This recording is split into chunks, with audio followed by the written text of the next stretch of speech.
Hi friends, నేటి మాటలు life truth అన్నమాట. ఏంటంటే మన తరం ఎంత పుణ్యం చేసుకుందో ధన్యజీవులు. A sweet memorable things in our life, railway స్టేషన్లో వేయింగ్ మిషన్ ఎక్కడానికి 10 పైసల బిళ్ళ కోసం మారాము చేసిన జనరేషన్ మనదందరిది.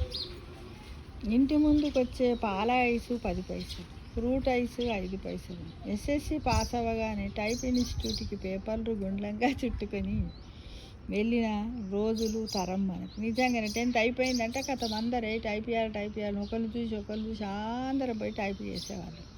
నేను కూడా వెళ్ళాను మిత్రమా.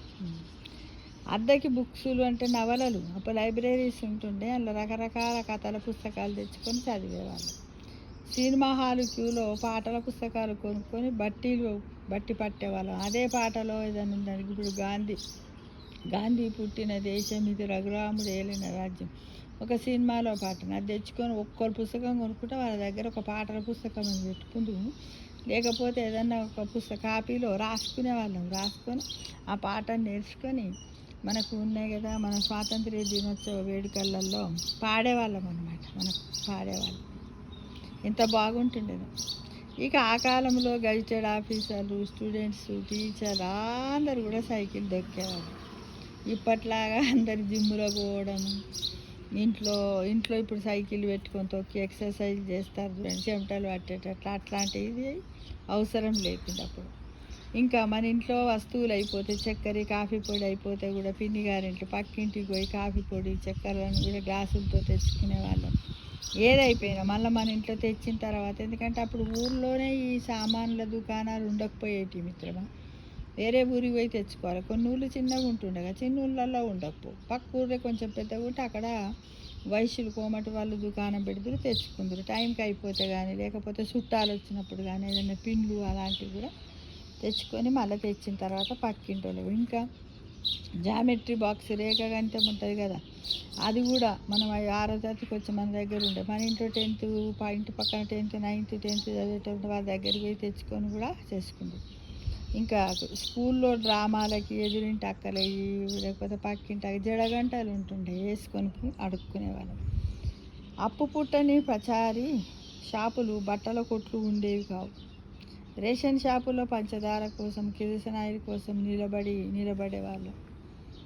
పాల సీసా కోసం బూతుల దగ్గర నిలబడినప్పుడు కొద్దిమంది పాల కోసం పోయి నిలబడదు.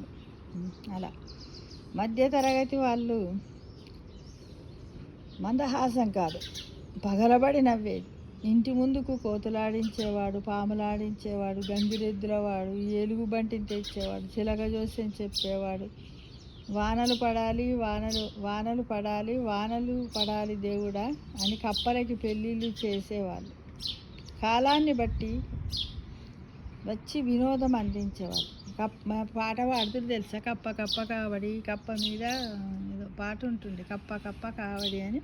పిల్లలిద్దరు ఒక కట్టె మధ్యలో ఒక కప్పని కట్టి వాళ్ళు 2 భుజాల మీద పెట్టుకుంటే, వీళ్ళు ఏం చేస్తారు, ఇంటింటికి వస్తే రాగానే కొన్ని నీళ్ళు కప్ప మీద వద్దురు, వీళ్ళ మీద పోసి వాళ్ళకు పైసలు కానీ గింజలు కానీ పెట్టేవారు, ధాన్యాలను పెట్టేవారు. ఆ విధంగా వినోదంగా ఉంది.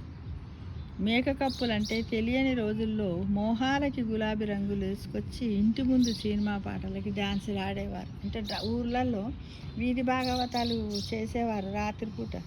నేను కూడా చాలాసార్లు పోయి కూర్చున్నాం, చాలా బాగుంటుండే. వీధి భాగవతాలు ఉంటుండే అన్నమాట అప్పట్లో.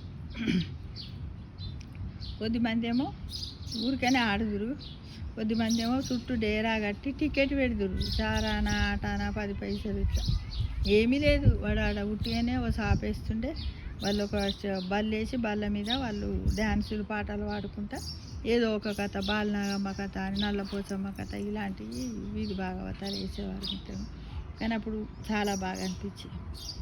ఇక గారడీల వాళ్ళు బ్యాలెన్సింగ్ ఎలాగో పైన తాడు మీద చిన్న పిల్లల్ని నడిపిస్తూ చూపించేవారు. మూలికలు పసలు అమ్మేవాళ్ళు. ఆమె నయం చేయలేని రోగం లేదనేవాళ్ళు ఇంటి ఊళ్ళలో వచ్చి. ఇక బస్ స్టాండ్లో కూడా ఒక సంచి వేసుకొని తిరుగుతుండే, చెవిలో గుమిలి తీస్తామని పెట్టెలతో తిరిగేవాళ్ళు. ఇళ్ళ ముందుకు వచ్చి సవరాలు కడతామనేవాళ్ళు. మీ ఇంటి ఎంటికలు ఉంటే మేము సౌరం కట్టిస్తామని కట్టి పైసలు తీసుకొని పోయేవాళ్ళు. వాళ్ళ కోసము టిన్నుల్లో జుట్టు పుడితే దాచుకున్న వాళ్ళు ఉండేవారు. మధ్యాహ్న భోజనాలు వంటింటి గుమ్మం మీద తలపెట్టుకొని కునుకు తీస్తుండేవారు. అన్నం తిన్న తర్వాత చిన్నగా ఇల్లు ఉంటుండే కదా, దాని మీదనే పండుకుని దువ్వెన్లు, బొట్టు, కాటుక, ప్లేట్లు, ఇయర్, రబ్బర్ గాజులు అంటూ నెత్తిన పెట్టుకొని ఇంటింటికి వచ్చి ఫ్యాన్సీ వస్తువులు ఉండకపోతుండే అమ్మేటోళ్ళు అన్నట్టు. ఎవరైనా కానీ ఒక అద్దం బలిపోతే కథం ఆ ఊర్లోకి వచ్చే వాళ్ళం పూసల వాళ్ళు అందరు. ఆ పూసల వాళ్ళు రాగానే వాళ్ళ దగ్గర కొనుక్కుందరు. ఇవన్నీ ఉగ్గు గిన్నె కూడా. గోతాముడు అంటే పాత బట్టలు వదిలిపోయేవి. కత్తిన సాన పెడతాము, నవారు వేస్తాము, పరుపులే ఎతుకుతాము, గిన్నెలకి సొట్టలు తీస్తాము, బంగారు వెండి వస్తువులకి పాలిష్ పెడతాము, అరువు మీద చీరలు ఇస్తామంటూ ఇంటింటి ఇళ్ళని ఊపిరి పీల్చుకొని ఇచ్చేవారు కాదు. ఇక ముగ్గు అమ్మేవాళ్ళు, ఉప్పు అమ్మేవాళ్ళు, కూరలు పండ్లు అమ్మేవాళ్ళు. సరే కంబలం అంటే గొంగళ్ళు అమ్మేవాళ్ళు. అన్నం ఉంటే పెట్టమ్మా, నీ కొడుకులు బిడ్డలు మనవలు చల్లగా ఉంటారంటూ టైముల వారీగా 2 ఇళ్ళల్లో అన్నం అడుక్కొని అక్కడే తిని మంచినీళ్ళు అయిపోయేవారు. సాయంత్రం 8 గంటల బిచ్చగాడొచ్చి వెళితే మా నాన్నమ్మ మాత్రలు వేసుకుంది. రేడియోలో వినాక గీతుమాల ఊహల రెక్కలు విప్పేది. బులే బిసిరే గీత్ అమర్ లోకాల్లో విహరింపజేసేది. రహస్య ప్రేమలు, అచ్చట్లు, ముచ్చట్లు, ఏమిటో అనుకోవడాలు, పొద్దుట సంస్కృత వార్తలు, ఇది బాల దేవానంద సాగర హోతో ప్రారంభమై ఈ మాసం పాటలు, కార్మికుల కార్యక్రమాలు, సంక్షిప్త వార్తలు, ఇలా వివిధ భారతి, మీరు కోరిన పాటలను రకరకాల పాటలతో ప్రతి ఇంట్లో ఒక రేడియో ఉంటుండే. ఆ రేడియో స్వరాలే వినపడుతుండే మనకు. అప్పట్లో పేపర్ చదువుతూ కాఫీ తాగని మనుషులు ఉండకపోదు. ఇంగ్లీష్ పేపర్ చదివితే లాంగ్వేజ్ ఇంప్రూవ్ అయినట్టు. దూరదర్శన్లో ఇంగ్లీష్ వార్తల వల్ల ప్రొనౌన్సియేషన్ నేర్చుకున్నాం. తాతయ్యలకి, దూరపు చుట్టాలకు ఉత్తరాలు రాస్తూ లెటర్ రైటింగులు నేర్చుకున్నాం. అప్పుడు అందులో రాస్తుంటే ఉభయ కుశలో పరి, మీరు మేము అంతా బాగే కదా అని. ఎక్కడ పెట్టాలో గంగా భాగీరథి సమానురాలైన ఎప్పుడు వాడాలో తెలుసుకున్నాం. ఎన్నెన్ని చెప్పగలం ఆ పాత మధురమైన జ్ఞాపకాలను మిత్రమా.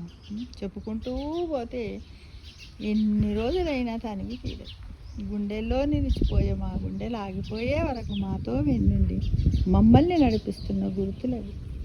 అమ్మ చేతి మురుకులు, అలసట లేని పరుగులు లేవు, రచ్చబండలా మచ్చుకు లేవు. ఇప్పుడు లేవు కదా, ఏడ కనపడుతున్నాయి. వీధిలో పిల్లలు అల్లరి లేదు, తాతలు ఇచ్చే చిల్లర లేదు.